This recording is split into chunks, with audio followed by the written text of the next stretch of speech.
자, 여러분 안녕하십니까? 자, 여러분 한방에 끝나는 공기업 전공필기 경제학 이번 시간에는요.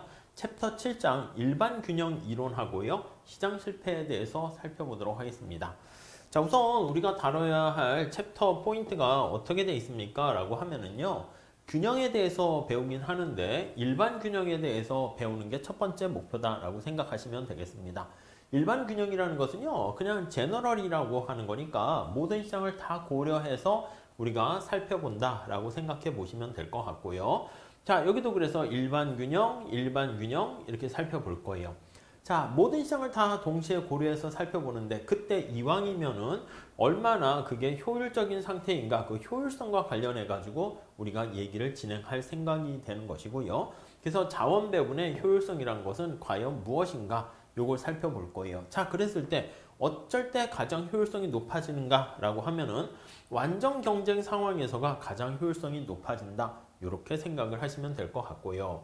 그 다음 조금 더 들어가면은요, 우리가 효율성만 가지고 세상이 얼마나 바람직한가 그렇게 얘기하기가 어려울 수 있잖아요. 그렇기 때문에 공평성이라는 것을 가지고 또 얘기할 수 있습니다. 그래가지고 이 사회 후생 함수라는 표현을 쓰게 되는 건데 여기다가는 바람직한 분배 상태와 관련해서 효율성과 더하기 공평성과 요거를 같이 논의를 하게 된다라고 보시면 될 것 같습니다.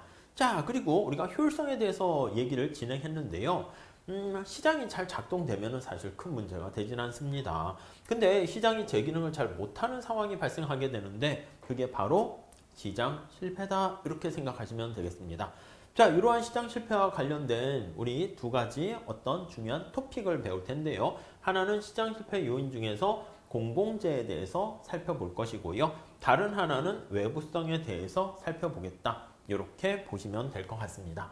자, 먼저 그래서 우리가 일반 균형에 대한 얘기를 좀 살짝 해볼게요. 여러분, 일반 균형이라는 것은요. 이게 우리가 지금까지 살펴본 거는 어느 한 부분만 놓고 본 거예요. 여기 보시면 투입물 요소가 노동이 있고요. 자본이 있다라고 할게요. 그럼 노동과 자본을 이렇게 투입해서 집어넣어 가지고요. 뭔가를 만들어냅니다. 그래서 사과를 생산하기도 하고요. 그 다음에 뭐 노트북을 이렇게 생산하기도 할 거예요. 네, 이해하실 수 있으시겠죠? 자, 그랬을 때 우리가 여기 어느 한 부분만 놓고 봐. 예를 들면 여기 사과시장 하나만 놓고 본다거나 아니면 노동시장 하나만 놓고 본다거나 이렇게 될 수가 있어요. 그래서 어느 한 시장만 놓고 보는 것을요. 우리가 부분 균형 분석 이렇게 얘기를 합니다. 부분 균형 분석 이렇게요. 네, 이해하실 수 있겠죠? 근데 이거 사과시장 하나만 놓고 본다거나 노동시장 하나만 놓고 보는 것을 부분 균형 분석이라고 하는데 그게 아니라 모든 시장을 다 제너럴하게 살펴보는 거예요. 노동과 자본 얽히고 설키고 있는데 그것뿐만 아니라 여기 사과랑 여기 보시면 노트북, 노동, 자본 이걸 다 한꺼번에 살펴보는 것을 우리가 일반 균형 분석 이렇게 얘기합니다. 자, 일반이라는 것은 우리가 제너럴이다 이렇게 우리가 표현을 해서 나타내게 되는데 그래서 분석 이렇게 표현을 합니다. 제너럴이라는 그 표현을 쓰게 되는 게 바로 뭡니까? 라고 하면 이게 모든 시장을 동시에 다 고려하게 되는 거예요. 어느 하나의 시장만 놓고 보는 게 아니라 모든 시장을 동시에 다 살펴보는 게 바로 일반 균형 분석. 만약에 부분 균형 분석은 파셜이라는 말을 쓰게 됩니다. 그러면 어느 한 시장만 놓고 보는 것을 부분 균형 분석 이렇게 얘기합니다. 자, 일반 균형 분석을 성립하기 위한 조건은요. 소비자 입장에서 봤을 때요. 요거 보시면 주어진 예산 제약 하에서 효용을 극대화한다. 이렇게 보시면 될 것 같습니다. 그런 소비자들이 노동과 자본을 공급을 하는 거예요. 생산 요소를 공급하게 되고 이 생산 요소를 공급하게 되면 생산자들이 그걸 통해서 물건을 만들어서 시장에 공급하게 되면 거기서 이득을 얻게 되는 거예요. 그게 바로 이윤을 극대화하게 된다라는 것을 알 수가 있습니다. 주어진 가격 체계 하에서 모든 상품 시장과 생산 요소 시장을 한꺼번에 다 고려해 가지고 수요와 공급이 딱 일치한 상태. 그게 바로 일반 균형 상태다라고 얘기를 하게 돼요. 자, 다시요. 이 경제에 많은 경제 주체들이 존재하잖아. 소비자들은 효용을 극대화하고 생산자들은 이윤을 극대화하고 그 모든 것이 딱 맞아떨어져서 모두가 해피해지는 상태. 그게 바로 일반 균형이 성립했다라고 보시면 될 것 같습니다.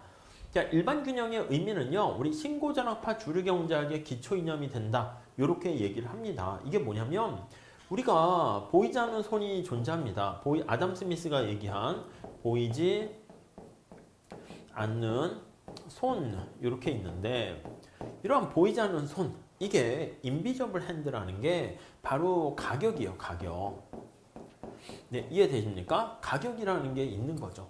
이 가격이라는 게 보이지 않는 손의 역할을 하게 되는데 이게 바로 고전학파의 어떤 보이지 않는 경매인 역할을 하는 겁니다. 그래서 얘가 시장의 균형으로 조정해주는 역할을 하는 게 바로 요 가격이고 보이지 않는 손이다. 이렇게 생각을 하시면 될 것 같습니다. 네, 이 정도만 정리해 주시죠.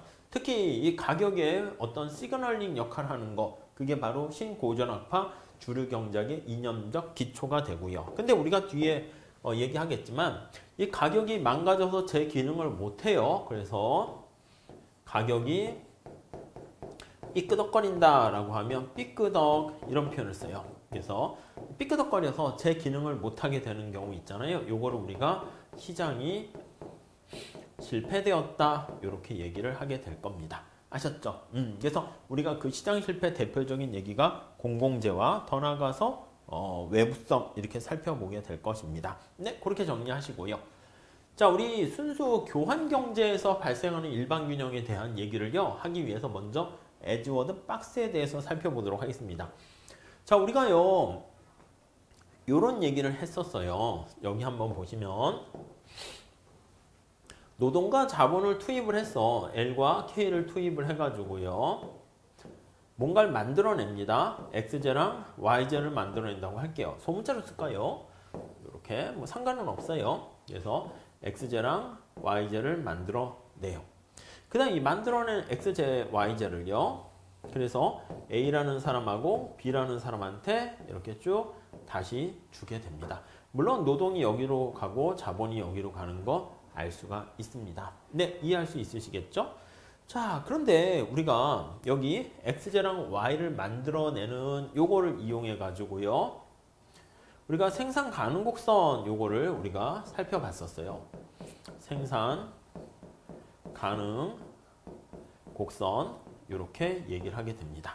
자, X랑 Y를 우리가 만들어낸단 말이죠. 그래서 우리가 생산 가능 곡선 XJ, YJ 이렇게 얘기를 합니다. 그래서 생산할 수 있는 최대한의 양 그런 거 할 때 우리가 설명을 했었어요. 근데 요것만 얘기할 때 뭐 생산 가능 곡선 이렇게 하면 돼요. 그래서 요 생산 가능 곡선을 보고 A랑 B라는 사람이 이제 서로 어떻게 소비를 얼마나 할 것인가, 얼마나 생산할 것인가 이러면 되는데 문제가 발생했어요. 무슨 문제냐면 이게 2x2 매트릭스 표현이라고 하는데 뭐냐면 시중에 시장에 사람이 A와 B라는 두 사람이 있어. 그러니까 생산된 X, Y를 A와 B한테 어떻게 나눌 것인가, 어떻게 소비할 것인가 이게 바로 우리는 소비와 관련된 어떤 효율성 얘기를 하려고 합니다. 물론 여기에 나와 있는 이걸로 한번 볼게요. 노동과 자본을 투입해 가지고 X랑 Y를 생산한다고 할게요. 이렇게 생산한다고 합시다. 이렇게. 요거는 우리가 생산 측면에서 얘기를 한다라고 보시면 되겠어요. 그래서 우리가 생산 과정에서 이왕이면은 효율적인 생산을 하는 게 좋죠. 그래서 요거를 생산의 효율성이다. 이렇게 얘기를 하게 되고요. 그 다음에 생산된 거를요, A와 B한테 나눠주게 됩니다. 그게 바로 우리는 소비의 효율성이다. 이렇게 얘기를 하게 될 겁니다. 아셨죠?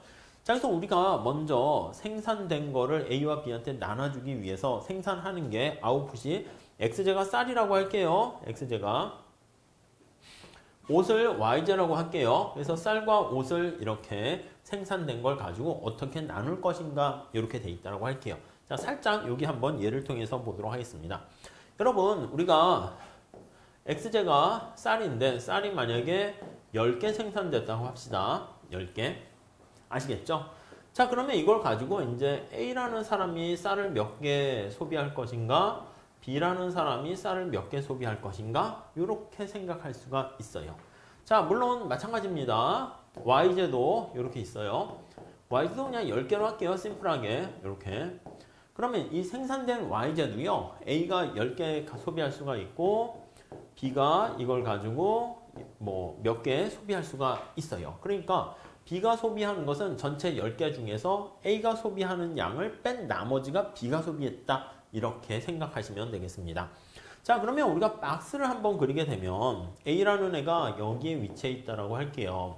그러면 X 소비할 수 있는 양이 최대한 10개니까 여기 10 이렇게 돼 있고 YZ도 10개가 있으니까 10 이렇게 돼 있을 거예요. 자, 물론 마찬가지입니다. 여기 나와 있는 B도요. 이게 쭉 해가지고 이렇게 된단 말이야. 그래서 여기 있는 것처럼 B가 여기 위치했어요. 이렇게.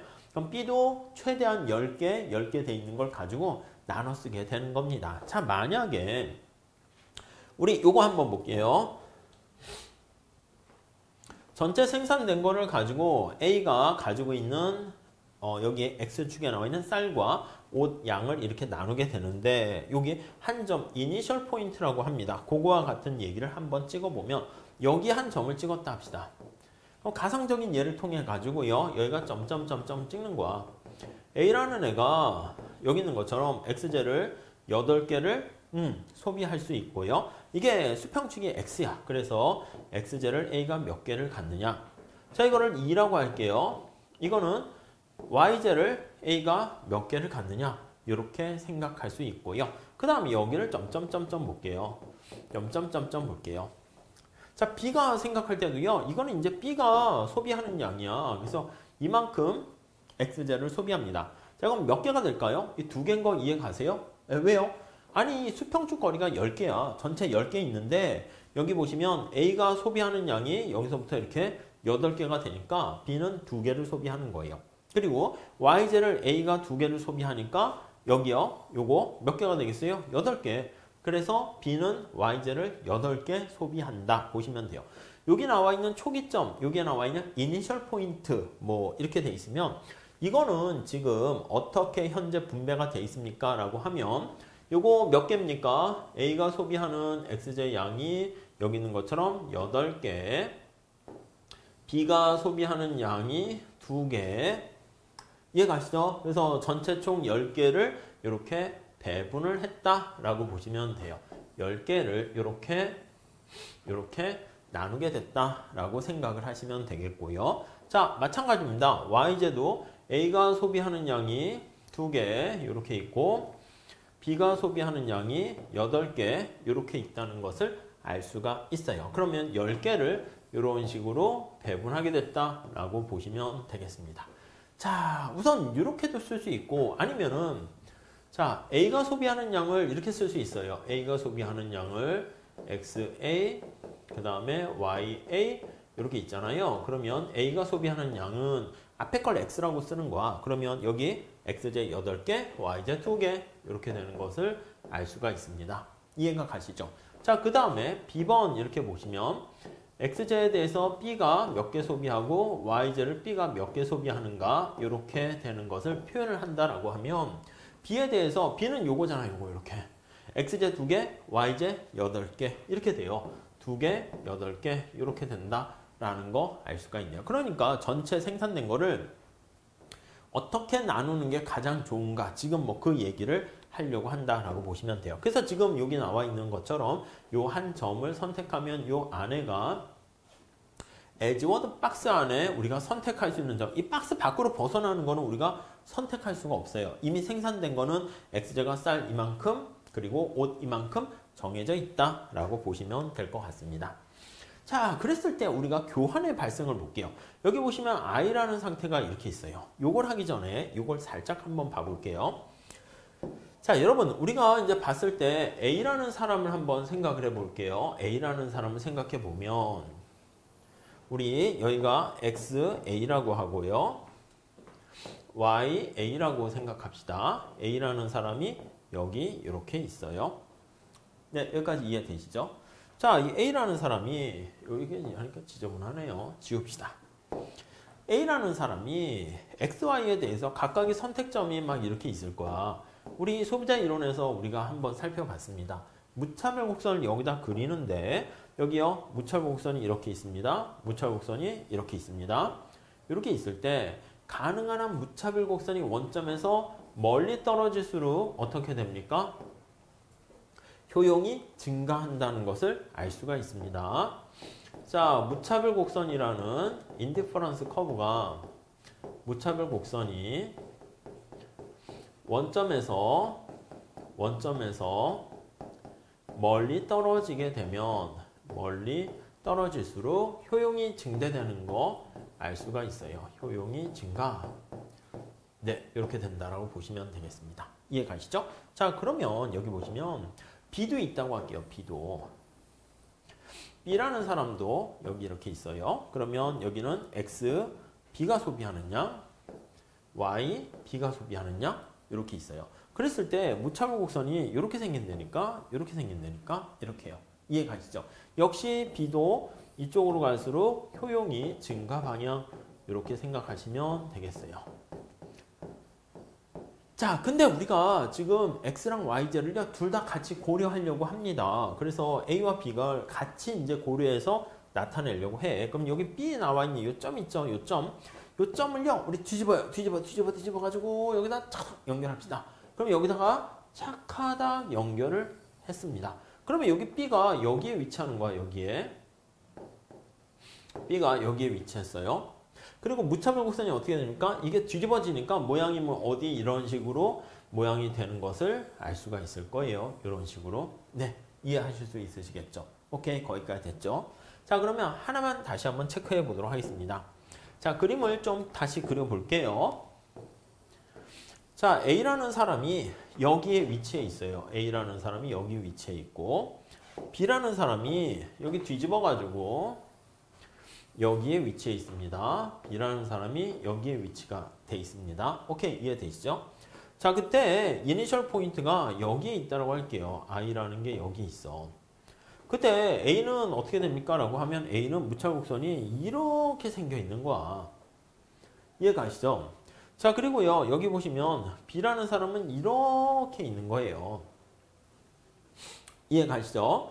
자, 그러면 여기 한번 생각을 해볼게요. 여러분, 지금 무차별 곡선, 이게 A의 무차별 곡선이야? 제로라고 할게요. 무차별 곡선, B의 무차별 곡선이야? 제로라고 할게요. 그러면 지금 여기 나와 있는 파란 색깔의 이 이니셜 포인트가 더 이상 개선할 여지가 있을까요? 없을까요? 개선할 여지가 있어. 여기 잠깐 볼게요. 이게 직관적으로 생각하면 이렇게 보시면 돼요. 여기 사과가 10개가 있습니다. 사과가 10개가 있는데 지금 A와 B가 어떻게 놀아가졌냐라고 하면 사과의 소비량을 어떻게 놀아가졌냐면 사과 하나만 있다고 할게요. 심플하게 아이디어를 말씀드리는 거야. 그래서 한 명이 A의 소비량이 4개고 B의 소비량이 4개라고 할게요. 그래서 A와 B가 있는데 A의 소비량이 여기 나와 있는 것처럼 4개 이렇게 되어 있고요. B의 소비량이 이렇게 역시 4개 이렇게 있다라고 한번 생각을 해 보도록 하겠습니다. A도 4개 가지고 있고 B도 4개 가지고 있습니다. 자, 지금 이런 상태에서 어떻게 둘 다 좋아지는 선택점이 있을 수 있을까요? 한번 생각해 볼게요. 자, 만약에 여기 B로 한번 갔다라고 합시다. 그러면 A가 5개가 되고 B가 5개가 됐다고 합시다. 그럼 A가 4개에서 5개가 되고 B가 4개에서 5개 되면 A라는 소비자의 효용은 어떻게 될까요? 당연히 A의 효용은 증가하지. 왜요? 개수가 사과를 많이 먹게 되니까 증가한다는 것을 알 수 있습니다. B는 증가할까요? B도 증가해. B의 효용도 증가해요. 그러면 A라는 상태보다 B라는 상태는 어떻게 좀 더 나은 세상이 되었나요? 맞습니다. 더 나은 세상이 되었어요. 이걸 우리가 뭐라고 하냐면 파레토라는 사람의 이름을 그냥 집어넣어서 앞에 이거는 그냥 달아주고요. 우리는 개선이다 이렇게 표현을 하게 됩니다. 아시겠죠? 그래서 파레토 개선이다 라고 하면은 여기 나와 있는 것처럼 4개, 4개에서 5개, 5개 돼서 A의 효용도 증가하고 둘 다 어느 누구도 슬퍼지지 않은 상태다 라고 보시면 돼요. 자, 만약에 C라는 상태가 있는데 C라는 상태는 어떻게 되냐면 A의 소비량은 그냥 4개로 가만히 있어요. 근데 B의 소비량이 여기 있는 것처럼 6개를 소비했어. 7개로 할 수 있나요? 그럼 안 돼. 왜냐면 7개로 하면 이 10개를 더 10개 가지고 소비할 수 없는 거잖아요. 그래서 주어진 10개를 가지고 여기는 지금 아직 8개밖에 소비를 안 했으니까 직관적으로 보면 약간 낭비가 존재하는 상황이다 라고 생각을 할 수가 있는데 이렇게 돼버리면요. 우선 첫 번째 A라는 사람의 효용은 그대로 가만히 있는데 B라는 사람의 효용은 증가한다는 것을 알 수가 있어요. 그래서 A는 자 이렇게 갈 때 반대 안 해요. 반대 안 하고 여기 나와 있는 것처럼 파레토 개선이라는 것은 어느 누구도 반대를 안 하는 만장일치 상태다 이렇게 생각하시면 되겠습니다. 자, 그러니까 여기 보시면 B는 효용이 증가하는데 A는 효용이 증가하지 않습니다. 근데 A가 반대하지 않기 때문에 이것도 파레토 역시 개선이다 이렇게 볼 수가 있어요. 자, 우리가 직관적으로 또 하나 있어요. D 이렇게 할 수 있겠지. A가 6개 갖고 B가 4개 가지면 이것도 우리는 파레토 개선이다 이렇게 생각을 할 수가 있겠습니다. 이해할 수 있으시겠죠? 자, 그래서 우리가 파레토 개선이라는 개념을 봤어요. 그래서 만장일치로 누군가의 효용을 감소시키지 않으면서 다 효용을 증가시킬 수 있거나 누군가의 효용은 증가하지 않았는데 반대는 안 합니다. 그랬을 때 다른 사람에게 피해를 주지 않으면서 누군가의 효용을 증가시킬 수 있으면 그거는 개선이다라고 확실하게 얘기할 수 있어요. 자, 근데 여기 B라는 상태에 도달했을 때 여기서 만약에 A가 좀 더 뭔가를 더 가지려고 해. B-라고 해가지고 A가 6개를 가지려고 하면은요. 5개에서 6개를 소비하려고 그러면 B는 소비량이 4개로 감소해야 된다는 것을 알 수가 있습니다. 이해 가십니까? 그러면 A의 효용은요. 증가하지만 B의 효용은요. 감소합니다. 이렇게요. 자, 이렇게 되면은 B가 효용이 감소하니까 B는 반대를 한다라는 것을 알 수가 있어요. 이해 가십니까? 그러니까 이거는 파레토 개선이 아니다 이렇게 생각을 하시면 되겠어요. 아니다 이렇게요. 아시겠습니까? 자, 다시요. 자, 우리가 개선이다라고 하려면 누군가의 효용을 감소시키지 않으면서 둘 다 좋아지거나 딴 사람의 효용을 그대로 두면서 어떤 누군가의 효용을 증가시켜야지 그게 바로 개선이다 그렇게 얘기를 할 수 있다라고 말씀을 드렸습니다. 근데 지금 여기 B와 같은 상태에서는 여기서 누군가의 효용을 한 단위 증가시키려면 저기 10개 그대로 있잖아. 그렇기 때문에 10개를 그대로 있는데 어떤 사람의 효용을 증가시키려면 누군가의 효용을 깎아내릴 수밖에 없는 상황이다. 이렇게 보시면 돼요. 자, 근데 우리가 이제 재화가 하나만 있는 상황에서 우리가 효용을 표시한 것이고 여기서는 재화가 XJ, YJ 2개 있는 상황이에요. 자, 여기 한번 볼게요. 이니셜 포인트라는 요 점에서 어떻게 좀 더 둘 다 개선이 될 만한 여지가 있습니까? 있어요. 그러니까 무슨 말씀이냐면 만약 여기서 여기에 가상적으로 알파라고 할게요. 여기 알파점으로 이동했다 합시다. 여기서 알파로 이동했어요. 그러면 이 알파로 이동했을 때 A와 B의 효용은 어떻게 되는가 한번 생각해 보세요. 자, A의 효용은요. 무차곡선이 알파를 이렇게 지나가야 되니까 여기 가면 효용이 어떻게 돼? 증가하는 거 보이세요? 그치, 여기 선택하는 것보다 여기가 무차별 곡선 A의 알파가 더 커지는 거 알 수가 있어요. 그래서 A의 효용은 증가하는 것을 알 수가 있습니다. 자, B의 효용은 어떻게 됩니까? 라고 하면은 B의 효용도 여기서부터 보는 거잖아. 무차별 곡선이 여기 빨간 색깔로 이렇게 있었는데 여기로 이렇게 갔습니다. 여기로 이렇게 갔어요. 그럼 이것도 효용이 어떻게 됩니까? 효용 증가하는 것을 알 수 있습니다. 그러니까 이때는 B의 효용도 증가해요. 자, 그러니까 여기 이니셜 포인트인 I에서 알파로 가게 되면 A의 효용도 증가하고 B의 효용도 증가해요. 그러니까 어떻게 돼요? 이거는 파레토 개선이다 이렇게 얘기할 수 있어요. 근데 색깔은 약간 구별하기 위해서 보기 좋게 하려고 하는 거니까 너무 신경 안 쓰셔도 됩니다. 자, 그러면 알파만 파레토 개선 알파만 요거 있을까요? 아니야, 또 있어요. 어디가 있습니까? 여기 해볼까요? 여기. 베타라고 한번 해볼까요? 자, 베타로 갔다라고 합시다. 베타로 가면 이게 어떤 선택을 하는 것인가 한번 생각을 해보면 여기 나와 있는 것처럼 베타로 갔을 때는 여기 이니셜 포인트에서 베타로 갔습니다. 이해 가시죠? 자, 그러면 B의 효용은 어떻게 그대로 있는 거 보이세요? 근데 A의 효용은 어떻게 됩니까? A의 효용은 이렇게 훨씬 더 많이 증가하는 거 알 수 있어요. 그래서 인디퍼런스 커브 베타 A일 때 베타일 때는 효용이 훨씬 많이 증가한다고요. 그래서 A의 이 사람의 효용은 많이 증가하는데 오케이 됐죠? 그 다음에 B의 효용은 그대로 가만히 있어요. 파레토 개선이라 할 수 있습니까? 있죠. 왜냐면 여기 나와 있는 것처럼 누군가의 효용을 감소시키지 않으면서 다른 사람의 효용이 증가했으니까 파레토 개선이 된 거야. 또 어디 있을까요? 뭐 몇 군데 있을 수 있어. 그래서 여기 한번 볼게요. 여기 감마라고 할게요. 감마. 감마인 경우에 한번 보시면 자 색깔을 이걸로 할게요. 감마 이렇게 있습니다. 그럼 A의 효용은 어떻게 됩니까? 여기 이니셜 포인트랑 여기 감마 나와 있는 여기 보시면 요거는 같다라는 것을 알 수가 있어요. 그래서 A의 효용은 이렇게 일정하게 돼 있다라는 거 알 수가 있고요. 자, B의 효용은 어떻게 됩니까? 하면 이 B의 효용은 여기 나와 있는 것처럼 이렇게 되는 거니까 증가하는 거예요. 이 증가하는 거 맞습니까? 이렇게 가면 증가하죠. 왜요? 감소한 거 아닙니까? B는 시각이 여기서 보는 거잖아. 여기서 보게 되는 거니까 우리 다시 요 앞에 한번 다시 가보시면 여기 한번 보세요. 여기 초기 부전점을 기준으로 해서 여기 보시면 이렇게 무차별 곡선이 이제 표현을 하게 되는 거잖아요. 그래서 무차별 곡선이 여기서부터 밀리 갈수록 효용이 증가하는 거잖아. 그러니까 여기서부터 멀어지는 게 이렇게 가게 되는 거 알 수가 있겠습니다. 자, 그래서 초기 부전점인 이니셜 포인트에서 알파, 베타, 감마 이렇게 하면은 여기서는 A의 효용은 그대로예요. 근데 B의 효용은 많이 증가하는 거 알 수가 있습니다. 자, 지금 제가 뭘 말씀드리려고 하는 것입니까? 라고 하면은요.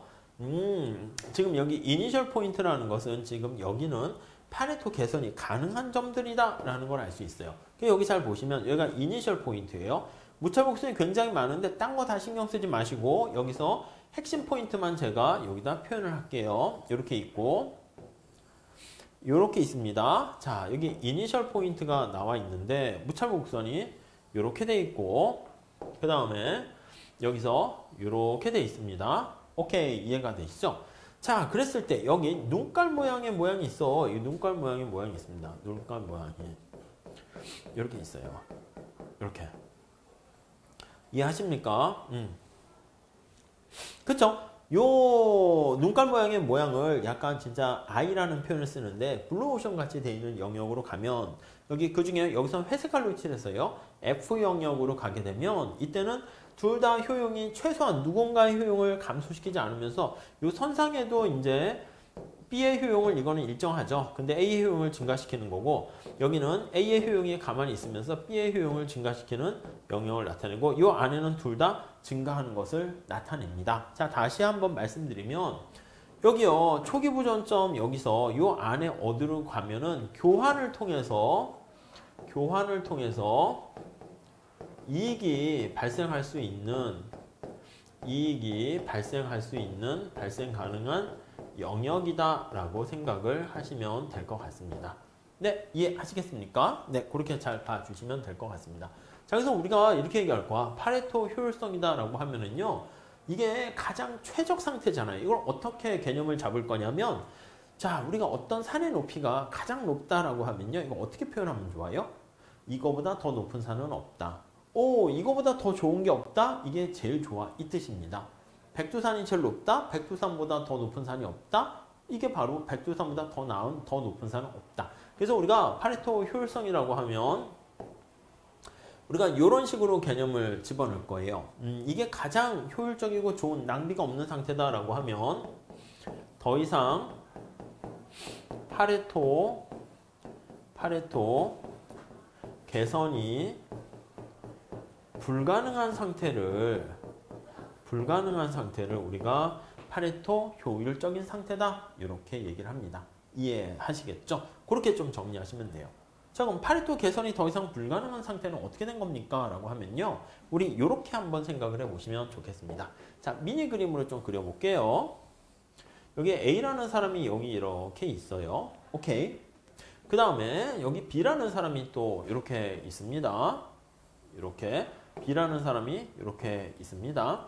오케이, 이해됐죠? 자, 그랬을 때 눈깔 모양이 사라진 점을 한번 찾아볼게요. 여기 무차별 곡선 있고 여기 무차별 곡선이 있습니다. 자, 그랬을 때 여기 만나는 점 있죠. 여기 이렇게 요 점. 요 점이 가만히 한번 생각해 볼게요. 요걸 우리가 알파점이라 해볼게요. 알파에서는요, 지금 분배가 돼 있는 상태가 있는데 A가 뭐 여기 이만큼 가지고 있고 B가 이만큼 서로 이렇게 놀아갖고 있는 상황이에요. 여기서 어느 영역으로 움직여도요, 누군가에게 피해를 줄 수밖에 없어. 생각해 보세요. 만약에 베타점으로 이렇게 갔다 합시다. 베타로 가면 A의 효용은 증가하는 거 아니겠습니까? 근데 B의 효용은 감소한다고. 왜요? 무차별 곡선이 안쪽으로 이렇게 이동하니까 B의 효용은 감소한다고요. 이해 가시죠? 자, 그러면 딴 데로 가볼게요. 어디로 가볼까? 여기로 가볼까요? 여기 어딘가로 가볼까요? 여기로 가면요, B의 효용은 그대로인데 A의 효용이 무차별 곡선이 안쪽으로 가게 되니까 여기 감마라고 하면 효용이 오히려 A의 효용은 감소해요. 이해 가세요? 무슨 말씀인지? 아니, 무차별 곡선이 여기 요거잖아. 여기에서 색깔을 좀 강력하게 한번 체크해 보도록 할게요. 형광 나와라 해서 한번 보시죠. 여기 무차별 곡선이 이렇게 있다니까, 이렇게. 근데 베타로 가면 A의 효용은 증가해. 근데 B의 효용이 감소하고, 그리고 여기 감마로 가게 되면 어떻게 된다고요? 감마로 가게 되면 녹색깔을 기준으로 했는데 A의 효용은 감소합니다. 그러니까 우리가 여기 알파라는 점에서 어디로 이동을 했을 때 누군가의 효용을 감소시키지 않으면서 다른 사람의 효용을 증가시킬 수 없다라는 것을 알게 됩니다. 그래서 우리가 더 이상 파레토 개선이 불가능한 상태를요, 우리가 파레토 효율적이다, 이렇게 얘기를 하게 됩니다. 자, 그래서 우리가 첫 번째 알 수 있는 것은 파레토 개선이 불가능한 그런 상태는 어떻게 됩니까? 라고 하면은요, 바로 이거야. 파레토 개선이 더 이상 불가능한 상태다 라고 하면은요, 이게 바로 무차별 곡선이 등을 맞대고 접한 상태예요. 이해 가십니까? 그래서 두 사람의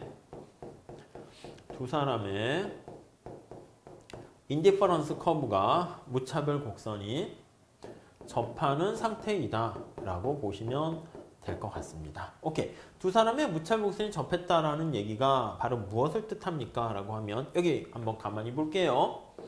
자, 형광펜 나와라 해서 한번 생각해 보면 B의 무차별 곡선이 또 이렇게 있어요. 그러면 이렇게 접했다라는 얘기는 이 점에서 무차별 곡선의 접선의 기울기가 똑같은 거야. 다시요. 두 사람의 무차별 곡선이 접했다, 이 얘기는요, 그 점에서 접했다는 거니까 그 점에서 무차별 곡선의 접선의 기울기가 동일하다, 이렇게 생각하시면 돼요. 무차별 곡선의 접선의 기울기를 뭐라 그런다? MRS. A가 생각할 때 X, Y, 이게 A의 무차별 곡선이고요. 다음에 B의 무차별 곡선 MRS. B의 무차별 곡선 X, Y가 같을 때가 바로 두 사람의 무차별 곡선이 접하는 상황이다, 이렇게 정리를 하시면 되겠습니다. 자, 그러면 무차별 곡선이 접하는 상황은 여기 잠깐 앞에 보시면 이런 경우는 지금 안 접했어. 이게 안 접했잖아. 여기 접한 게 없잖아. 그러니까 이런 데는 교차했지 접한 게 아닙니다. 그래서 접한 상태를 만약에 찾는다라고 하면 요거 접한 상태를 찾는다 그러면 무차별 곡선이 여기 무수히 많이 있을 수 있어요. 이렇게 극단적으로는 여기요. 여기도 있고 여기도 있다라고 합시다. 여기 다 무차별 곡선 보이세요? 검정 색깔 무차별 곡선 좀 진하게 한번 표시해 볼게요. 형광펜 다시 나와라 해가지고 보시면 이게 A의 무차별 곡선이라니까 무차별 곡선 이렇게 있어요. 이렇게 이해되시죠? 다음에 B의 무차별 곡선을 다시 한번 체크해 볼게요. 그러면 여기 B의 무차별 곡선 이렇게 여기도 있고 여기도 있고 여기도 있고 여기도 있고 여기도 있고 이렇게요. 자, 이렇게 되었을 때 각각의 무차별 곡선이 접하는 점 있잖아, 점들. 여기 보시면 여기 접했죠? 여기 접했죠? 여기 접했죠? 여기 접했죠? 여기. 자, 무차별 곡선 우리 다시 지금 논리적으로 천천히 들어왔어요. 근데 무차별 곡선이 접하는 상태에서가 바로 파레토 효율적이다라는 거 지금 말씀드렸어요. 두 사람의 이게 좀 어려워요. 그래서 무차별 곡선이 접하는 점이 MRS가 같은 건데 그게 파레토, 더 이상 파레토 개선이 불가능한 파레토 효율적이다, 이렇게 얘기를 했습니다. 자, 그럼 여기 보시면 이렇게 두 개 접하는 점들 이렇게 쭉 나타낼 수가 있고요. 그런 점들을 지금 예를 들어서 몇 개 이렇게 나타낸 것인데 이게 무수히 많이 존재할 수 있습니다. 이렇게 그래서 이렇게 무차별곡선이 이렇게 접하는 점들을 나타낸 요 주황 색깔 요 선이 있잖아. 이거를 우리가 뭐라고 하냐면 더 이상 파레토 개선이 불가능한 계약이 체결된 영역이다 해서 이것을 계약곡선 이렇게 얘기를 합니다. 여러분 생각해봐. 어떤 사람이 두 사람이 손을 맞잡고 계약을 체결했다라고 하면은요. 비즈니스상이나 어디상이나 이거보다 더 나을 상황이 없기 때문에 계약을 체결하는 거야. 누군가가 불만을 갖게 되면은 당연히 계약을 체결하지 않게 됩니다. 자, 그래서 무차별곡선이 접해서 더 이상 파레토 개선이 불가능한 상태를 바로 우리는 바로 계약곡선이다. 이렇게 얘기를 하게 되는 것입니다. 이해하시겠습니까? 네, 좀 잘 정리해 주세요. 자, 그래서 우리가 일반 균형으로 가게 되는 그 시장에서의 어떤 가격 같은 것들을 살펴볼 텐데요. 시장에서의 가격이 이제 주어지는 거야. 그러면 경매자라고 했습니다. 제가 지난 시간에도 얘기한 것처럼 옥셔너 이렇게 나와 있으니까 어떤 시장에서 가격을 조정해주는 역할을 하는 사람이다 라고 보시면 되겠어요. 그래서 바로 이 경매자는 가격을 조정해주는 조정자예요. 보이지 않는 손의 역할을 하는 것이다 라고 생각을 하시면 되겠습니다. 여러분 잘 한번 생각해 볼게요. 여기 그림을 그렸는데 제가 다시 한번 그림을 여기다 체크해서 그려보도록 하겠습니다. 여기 보시면 이렇게 있고 여기가 A라는 사람이 여기 이렇게 있어요. 오케이 됐죠? 그 다음에요. 여기 보시면 B라는 사람이 또 여기서부터 이렇게 있습니다. B라는 사람이 이렇게 있어요. 오케이 됐죠? 자, 그랬을 때 초기에 어떻게 분포가 돼 있는가라고 하면은요. 만약에 시장에 가격이 이렇게 주어져 있는 상태에서 A가 효용 극대화하는 선택을 생각해 볼게요. 자, 잠깐 여기 한번 보세요. 자, 우리가 만약에 이렇게 얘기했어. A라는 사람이 이렇게 있는데 이거 검정 색깔로 한번 해볼 걸 그랬네.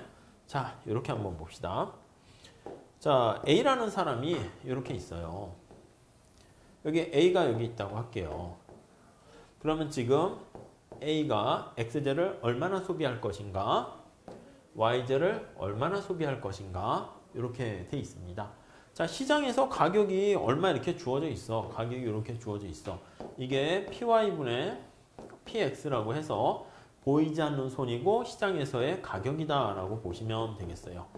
그래서 보이지 않는 손이다. 이렇게 보시면 되겠습니다.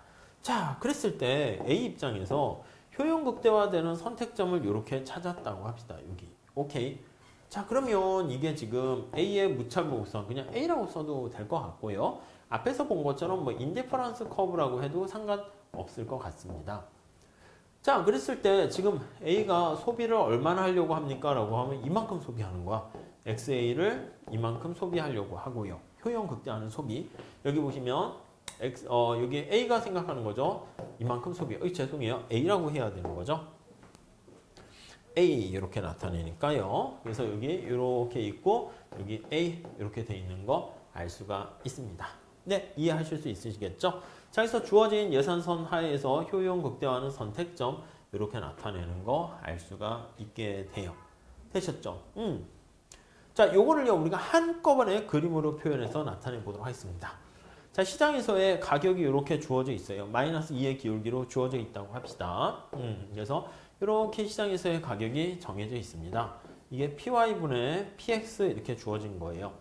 이게 여러분들이 이게 되려면 소비자 선택 이론의 예산선과 무차별곡선이 접할 때 효용 극대화라는 그거를 다시 한번 생각을 해 주셔야 됩니다. 자, A 입장에서 한번 살펴보시면 A가 이거 따라 그릴게요. 무차별곡선이 여기에 이렇게 있는 거야. 여기 이렇게 접했다라고 돼 있어요. 이렇게. 네. 그러면 만약에 이게 전체가 만약에 우리가 가상적인 상황으로 해가지고요. XZ 소비량이 총 몇 개가 됩니까? 라고 하면 XZ가 10개 이렇게 공급이 되어 있다고 할게요.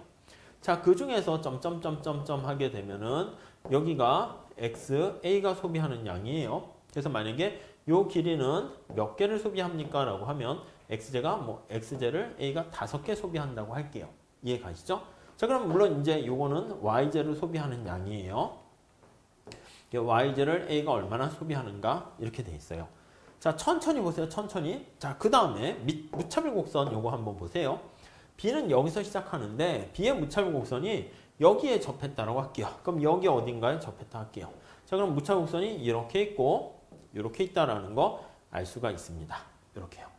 자, 그러면 효용을 극대화하는 선택점이 점점점점점 이렇게 되니까 이렇게 점점점점점 해서 이렇게 되는 거 알 수가 있게 돼요. 그러면 여기 보시면 이게 바로 x, b가 되는 것이고 이게 y, b가 된다. 이렇게 생각을 하시면 되겠습니다. 자, 그러면 요거 길이가 만약에 몇 개냐면은 3개라고 할게요. 3개. 이렇게. 요거는요, 이게 몇 개냐라고 하면 가상적으로 뭐 6개라고 할게요. 그 다음에 얘도 마찬가지야. 얘도 여기서부터 이거의 길이는 얼마입니까? 라고 하면은 7개라고 합시다. 이렇게. 이해 가십니까? 자, 다시 한번 체크 색깔로 한번 해보도록 하겠습니다. 형광펜이 필요하겠군요. x제에 대해서는 얘가 이만큼을 소비하려고 해요. 그쵸? b는 x제에 대해서 이만큼 소비하려고 해요. 오케이? 둘이 합하면 몇 개가 됩니까? 5개, 3개 이렇게 되니까 소비하려는 양은 8개밖에 안 됩니다. 자, 반면에 y제 한번 생각해 볼게요. y제, 이걸로 해도 되겠나? y제는 x가 7개를 소비하려고 합니다. 이 길이만큼. 주어진 가격에서 b는 이만큼 소비하려고 합니다. 이만큼. 이렇게. 네, 이해하시겠죠? 그러면 a가 7개 소비하고 b가 6개 소비하려고 하니까 y제는 13개 소비하려고 하는 거예요. 자, 이걸 정리를 한번 해볼게요. 펜 나와라 해가지고 한번 봅시다. 자, 우선 x제 놓고 보면 x제가 지금 10개라니까 10개. 그래서 x제 생산된 양은 10개가 되는데 a가 소비하려는 양하고 b가 소비하려는 양 보면 a는 5개, b는 3개야. a가 소비하려는 양하고 b가 소비하려는 양이 보면은 얘가 몇 개라고요? 5개. 얘가 몇 개라고요? 3개. 이렇게 되니까 어떤 게 더 커요? 부등호가 왼쪽이 더 크다는 거 알 수가 있습니다. 이해 가시죠? 자, 그러니까 여기 보시면 x제에 대한 지금 공급량이 여기 나와 있어요. 여기 보시면 x제에 대한 공급량이, 이거 색깔을 형광펜으로 할게요. 자, 색깔 다시 이걸로 해야겠죠? 여기 보시면 x제는요, 지금 10개가 생산되어 있는 상황이에요. 이해 가시죠? 근데 요거는 뭐야? 주어진 가격 하에서 A와 B가 소비하려는 양이에요. 수요량이 되는 거예요. 자, 그러면 이쪽이 수요고요. 수요. 자, 그리고 이쪽이 공급이에요. 생산 공급한 거. 공급. 여러분 어떻게 돼? 수요가 커요? 공급이 커요? 아니, 공급이 더 크잖아. 그럼 여러분 다시 한번 생각해 봅시다. x제가 살려는 사람보다 x제 공급량이 훨씬 더 많게 되면 x의 가격은 어떻게 될까요? 떨어지게 되겠지. 이해 가십니까? 자, 지금 수요보다 공급이 커서 지금 x제 시장에서는 초과 공급 상태가 되는 거야. 초과 공급 상태가 되면 이거 어떻게 됩니까? x의 가격은 하락하고요. x의 가격은 하락하고요. y의 가격은 상승하게 된다라는 것을 알 수가 있게 됩니다. 이해하시겠죠? 자, 그래서 여기 나와 있는 것처럼 x의 가격은 하락하고 y의 가격은 상승한다라고 하면은 이 예산선 기울기가 좀 완만하게 변해요. y 입장에서는 어떻게 돼요? y 입장에서는 제가 안 할게요. y는 역시 생산된 양은 10개라고 합시다. 근데 a가 소비하려는 양이 7개, b가 소비하려는 양이 6개 이렇게 되면 2개 더하게 되면 13개가 되는 거잖아. 그러니까 y에는 초과 수요 상태가 된다라고 보시면 될 것 같습니다. 자, 그걸 나타내는 게 여기 나와 있는 그래프예요. 그래서 지금 시장에서의 가격이 여기 나와 있는 이렇게 돼 있는데 x의 가격은 떨어지고 y의 가격은 비싸지게 되면 여기 이니셜 포인트를 중심으로 해가지고요. 시장의 가격이 이렇게 있는 상태야. 이렇게 있는 상태인데 여기 초기 부전점 요거를 중심으로 해가지고요. 시장의 가격이 이런 식으로 변하게 돼요. 자, 이게 이렇게 변하면 어떻게 돼? x의 가격 완만해지니까 하락하고 y의 가격은 상대적으로 비싸진다라는 것을 알 수가 있습니다. 자, 그러면 여러분들 한번 생각해봐. 무차별곡선 여기가 A가 있고 여기가 지금 B 상태가 있는데 기울기가 이렇게 달라지면서 이 두 사람의 무차별곡선은 어떤 형태가 됩니까? 라고 하면 이 무차별곡선이 여기에 이런 식으로 접하게 되고요. 그 다음에 여기도 비슷한 패턴을 보시면 돼. 지금 여기에 있는 상태가 여기 어딘가로 이렇게 변하게 되는 거예요. 자, 그래서 우리가 효용 극대화되는 선택점은 어떻게 됩니까 하면 요 색깔을 할까요? 여기가 되는 거야, 여기. 이렇게. 자, 그러니까 시장에서의 보이지 않는 손 가격이 조정자 역할을 하는 거야. 그래서 조정자 역할을 해가지고 여기 XZ 시장에서의 초과 공급 상태가 되면 XZ 가격은 하락하게 되고 YZ 시장에서는 초과 수요 상태가 되면 YZ 가격은 비싸지게 되면서 그래서 이게 가격이 싹 이렇게 변합니다. 그랬을 때 효용 극대화되는 선택점이 두 개 이렇게 접하는 상태가 되면 그때가 바로 어떻게 된다? 맞아요. 더 이상 파레토 개선이 불가능한 바로 파레토 효율적인 상태다. 이렇게 생각하시면 되겠습니다. 그래서 이걸 천천히 여러분들이 생각을 하셔서 그냥 기계적으로 무차별선이 접하면 효율적이야. 그 레벨 가지고는 안 됩니다. 아셨죠? 조금 더 여기 초과 수요, 초과 공급이 되었을 때 어떻게 균형으로 모색되는가 그 과정에 대해서 좀 생각해 보셔야 됩니다. 자, 그래서 여기 나와 있는 것처럼 왈라스 균형이다 라고 하면은요, 이렇게 생각할 수가 있어요.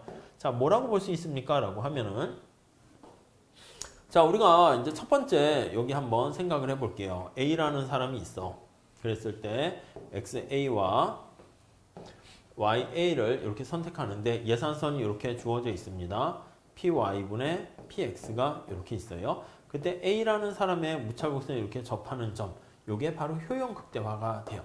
그래서 이 시장에서의 가격이 이게 주어져 있으면 효용 극대화는 A는 MRS 무차별 곡선의 접선의 기울기랑 그 다음 PY분의 PX가 같아질 때가 효용 극대화가 된다. 이렇게 생각을 하시면 될 것 같고요.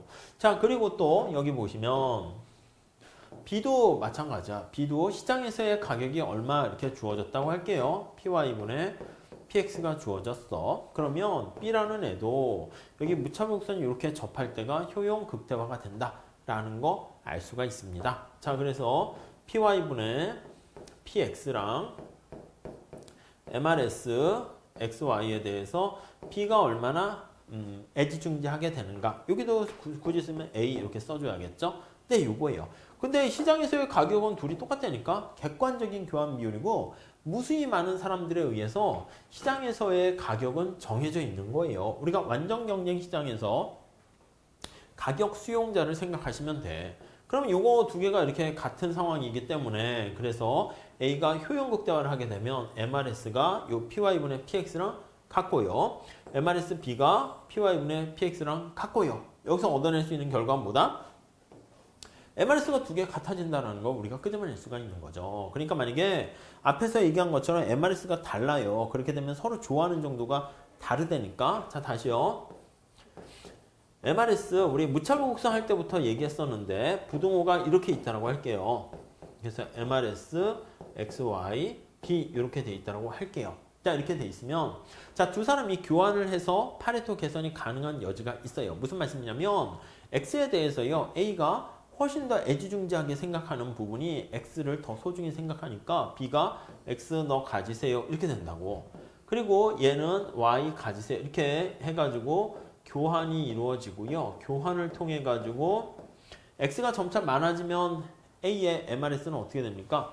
떨어지게 되고요. 얘는 올라가게 되고요. 그래서 언제 어떻게 됩니까? 라고 하면 여기 나와 있는 것처럼 이렇게 네, MRS가 같아지는 상황이 되었을 때 효용 극대화가 되는데 이게 우리가 인위적으로 둘이 만나가지고 너 얼마나 좋아해 막 교환하고 막 이렇게 하는 게 아니라 시장에서 보이지 않는 손이 이 PY분의 PX라니까 여기 나와 있는 PY분의 PX가 이렇게 존재함으로써 얘가 보이지 않는 손의 역할을 하게 됨으로써 균형으로 만들어 준다는 것입니다. 자, 그래서요 우리가 후생 경제학 제일 정리는 무엇이냐라고 하면은요 이렇게 얘기할 수 있어요. 첫 번째 시장에서 보이지 않는 손에 의해 결정되는 제너럴 이퀄리브리엄은 시장의 경쟁 균형 가격이 존재하는 거예요. 그래서 경쟁을 달성해주는 가격이 존재하게 되면 요거를 보고요. A와 B라는 사람이 선택을 하게 되는 거야. 그렇게 되니까 시장의 가격이 존재해서요. 우리가 파레토 효율적이라는 말을 씁니다.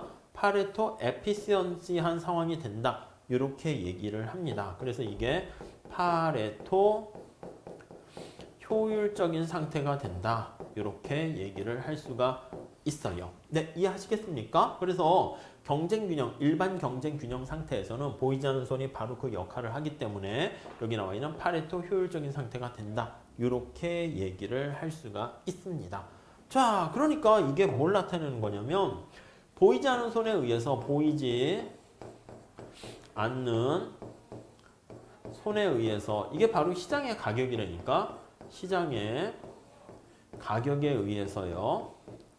이게 바로 경쟁균형 가격이 파레토 효율성을 달성해 준다. 이렇게 생각을 하시면 되겠습니다. 자, 그러니까 후생경제학 제일정리가 이거야. 이게 제일정리야. 무슨 말씀인지 아시겠어요? 그럼 어떻게 돼? 보이지 않는 손 시장 가격이 잘 작동하게 되면 파레토 효율적이 되니까 시장에 그냥 맡겨라는 것을 알 수가 있어요. 맡겨. 그런 거예요. 그래서 정부는 어떻게 된다? 개입하지 마. 이렇게요. 정부는 개입할 필요가 없어. 그래서 작은 정부를 강조하는 게 바로 후생경제학 제일정리다. 이렇게 생각하시면 되겠습니다. 자, 반면에 후생경제학 제일정리는 무엇입니까? 라고 하면 이걸 거꾸로 가는 거야. 파레토 효율성을 달성해주는 가장 이상적인 상황을 달성해주는 보이지 않는 손이 존재할까요? 이거요. 파레토, 죄송합니다. 일반 균형 가격이 존재할까요? 제너럴 이퀄리브리엄이 존재할까요? 이렇게 됐을 때 존재한다라는 게 파레토 제이정리다 라고 보시면 되겠습니다. 후생경제학 제이정리다. 그래서 후생경제학 제이정리는 제1정리의 여기다 거꾸로 뒤집은 거다 라고 생각을 하시면 될 것 같고요. 두 번째는 이 파레토 효율성을 달성해주는 어떤 보이지 않는 손이 있기 때문에 우선 객관식에서는 기계적으로 하세요. 여기서는 소득 재분배가 존재한다는 거랑 그리고 정부의 소득 재분배는 이제 공평성 이거를 가능하게 생각을 하는 거예요. 그리고 여기 나와 있는 정부의 어떤 개입을 찬성한다, 지지한다 이렇게 보시면 될 것 같습니다. 그러니까 제일정리랑 제이정리가 서로 뒤바꿔 있는 거야. 제일정리는 어떻게 됩니까? 하면 일반 균형에 맡겨서 시장에 맡기게 되면 효율성이 돼. 그러니까 정부 개입할 필요 없어. 왼쪽에서 오른쪽으로 가는 게 제일정리. 여기에는요 무슨 공평성, 정부 개입 이렇게 들어가게 되면 다 틀려요. 아셨죠? 공평성 띠, 정부 개입 띠 뭐 이렇게 됩니다. 아셨죠? 뭐 소득 재분배 이런 거 되면 띠. 답 찾는 거 쉬워요. 소득 재분배 띠 이렇게 정리를 하시면 되겠습니다. 자, 반면에 후생경제 제이정리는 파레토 효율성을 달성해주는 보이지 않는 손이 존재한다라는 것을 얘기하는 것이고요. 그러니까 정부가 시장에 어떤 가격을 왜곡시키지 않는 재분배를 하게 된다라고 하면 알아서 보이지 않는 손에 의해서 이렇게 효율적인 상태로 가게 된다. 이렇게 보시면 돼요. 그림을 그리게 되면 이렇게 볼 수 있어요. A라는 사람이 여기 있고 B라는 사람이 이 대척점에 이렇게 존재하고 있습니다. 이렇게요. 우리가 이제 파레토 효율적인 요거를 우리가 계약 곡선이다 이렇게 얘기해요. 컨트랙트가 체결된 곡선 이렇게 보시면 되겠습니다. 자, 계약 곡선이 이렇게 되어 있는데 여기 어떤 상태가 있어요. 알파라는 상태 있다라고 합시다. 자, 그러면 이 알파에서는 무차별 곡선이 두 개 접하는 거 알 수가 있어요. 이렇게 접하는 상태입니다. 자, 그랬을 때 우리가 이제 이 상태를 보면 A가 너무 많은 걸 갖고 있는 거 아니겠습니까? 알파는 B가 가진 게 별로 없어요. A가 좀 부자란 말이야. 그렇게 되면 정부가 효율성을 유지하면서 좀 재분배를 하려고 하면 여기서 이렇게 가야 돼. 이 계약 곡선을 따라서 가야지 효율성을 좀 유지하면서 이렇게 가게 되는 거예요. 베타 이렇게. 근데 이게 되게 어려워요. 알파에서 베타로 직접 가는 게 되게 어려워. 그런데 만약에 후생경제 제이정리에 따랐을 때는요. 정부야 너 그렇게 할 필요 없어. 왜? 보이지 않는 손이라는 게 분명히 반드시 존재하니까 네가 여기 알파에서 어딘가에 감마로 이렇게 보내주면 이게 재분배예요.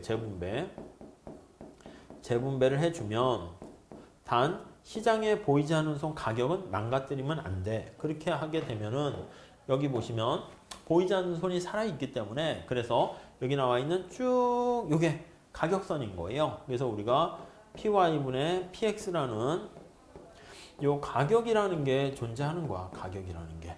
그렇게 되면 여기서부터 보이지 않는 손에 의해서 이렇게 금방 이렇게 갈 수가 있다. 그렇죠. 그렇게 되면 여기 가게 되면 여기서는 무차곡선 이렇게 접하는 효율성도 유지하면서 어느 정도 A와 B의 공평성도 유지할 수 있게 된다라고 보시면 되겠습니다. 자, 그래서 아무튼 정리하면 제1정리의 여기 제2정리다라고 보시면 되겠고, 정부라는 얘기가 들어갑니다. 정부 개입에 대해서 찬성, 재분배, 공평성 이런 얘기들은 제2정리랑 같이 연결시켜도 되는데 이거를 제1정리랑은 연결시키면 안 된다. 이렇게 정리를 하시면 되겠습니다. 아셨죠? 자, 이렇게 해가지고 우리가 이번 시간에는요, 일반균형에 대한 얘기를 했습니다. 그리고 일반균형과 관련해서 에즈워드 박스를 말씀드렸고, 그때 언제 파레토 효율성이 달성되는가, 두 사람의 무차별 곡선이 등을 맞대고 접했을 때, MRS가 같을 때가 파레토 효율성이 달성된다는 것을 살펴봤고요. 자, 조금 거기서 더 나가서 보이지 않는 손 가격이 딱 정해져 있으면 그걸 보고 MRS가 같아지는 점을 찾아가지고요, 보이지 않는 손을 우리가 엄청나게 이렇게 찬양을 하게 되는 것을 후생경제 제1정리 이렇게 얘기하고요. 여기서는 그러니까 정부가 개입한다거나 공평성 이런 것들이 들어가면 안 됩니다. 그 다음 후생경제 제2정리는 바로 무엇입니까? 라고 하면 맞아요. 정부가 개입해서 보이지 않는 손이 있을 테니까 재분배를 해도 괜찮다라고 생각하시면 되겠습니다. 그리고 이제 마지막으로 파레토 효율적이라는 얘기는 파레토 개선이 더 이상 불가능하다라는 것을 바로 파레토 효율적이다 이렇게 생각하시면 될 것 같습니다. 자, 오늘 공부 여기까지 마치고요. 다음 시간에 이어서 계속 공부하도록 하겠습니다. 감사합니다.